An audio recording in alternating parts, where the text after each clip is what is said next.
আসসালামু আলাইকুম ওয়া রাহমাতুল্লাহি ওয়া বারাকাতুহু। প্রিয় দিনীয় বন্ধুরা, আজ আমরা এই ভিডিওতে জানব রমজান মাসের ফজিলত। পবিত্র রমজান মাস আরবি বছরের নবম মাস। ফজিলত এবং মর্যাদার দিক দিয়ে পবিত্র রমজান মাস বছরের সর্বশ্রেষ্ঠ মাস। এই মাসটিতে মহান আল্লাহ তাআলা খাস এবং সর্বাধিক ফজিলত দান করেছেন। এই মাসের যে কোনো নেক বা পুণ্যের কাজ দ্বারা অন্য যে কোনো মাসের নেক কাজের 70 গুণ বেশি সওয়াব লাভ করা হয়েছে। সুবহানাল্লাহ। পবিত্র রমজান মাসের ফজিলত সম্পর্কে পবিত্র কোরআন এবং হাদিসে অসংখ্য বর্ণনা পাওয়া যায়। পবিত্র কোরআনে বলা হয়েছে, রমজান মাস সেই মাস যে মাসে পবিত্র কোরআন নাজিল হয়েছে, যা মানব জাতির জন্য পথ প্রদর্শক ও যাতে রয়েছে হেদায়েতের নিদর্শনসমূহ এবং যা হক ও বাতিলের মধ্যে পার্থক্যকারী। উল্লেখিত আয়াত দ্বারা প্রকাশ পায় যে কোরআন মজিদ পবিত্র রমজান মাসে নাজিল হয়েছে। এতে রমজান মাসের ফজিলত উদ্ঘটিত হয়। এই মাস শুধু পবিত্র কোরআন নাজিলের মাসই নয়, বরং এই মাসে মহান আল্লাহ আখরি নবী হযরত মুহাম্মদ সাল্লাল্লাহু আলাইহি ওয়াসাল্লামের উম্মতগণের জন্য রোজা ফরজ করেছেন। পবিত্র কোরআনের ঘোষণা হলো, হে মুমিন বান্দাগণ, তোমাদের প্রতি পবিত্র রমজান মাসের রোজা ফরজ করা হয়েছে, যেমন পূর্ববর্তী গণের উপর ফরজ করা হয়েছিল, যাতে তোমরা আল্লাহর ভীরু হও।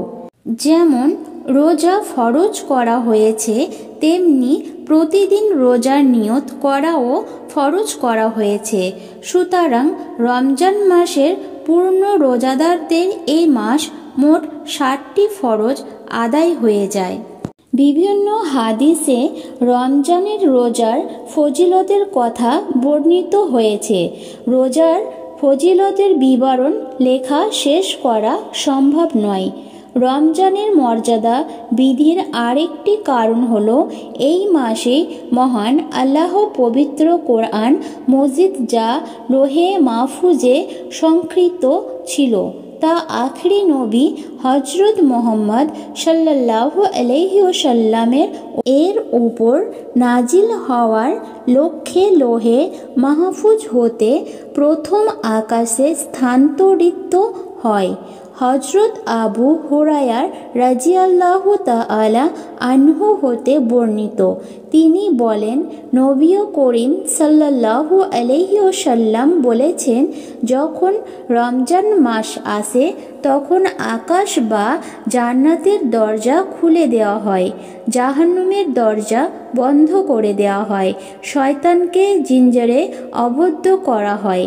হযরত আবু হুরায়রা রাদিয়াল্লাহু তাআলা আনহু হতে অপর এক হাদিসে বর্ণিত আছে, নবী করিম সাল্লাল্লাহু আলাইহি ওয়াসাল্লাম বলেছেন, যখন রমজান মাস আগমন করে তখন খুশি ও সচ্ছলতার সঙ্গে আগমন করে, তা সর্বদাই পূর্ণ। কারণ রাতে হলো কিয়াম অর্থাৎ তারাবির নামাজ এবং দেবাভাগে হলো রোজা। আর এই মাসে ভরণ পোষণ ইত্যাদির জন্য খরচ করাও মহান আল্লাহর পথে ব্যয় করার সমতুল্য।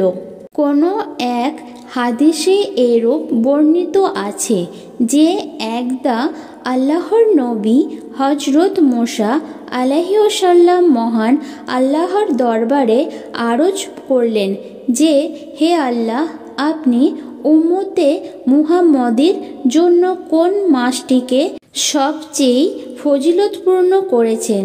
মহান আল্লাহ তাআলা জবাবে বললেন, রমজান মাসকে আমি উম্মতের মুহাম্মদের জন্য শ্রেষ্ঠ ফজিলতের মাস হিসাবে নির্দিষ্ট করেছি।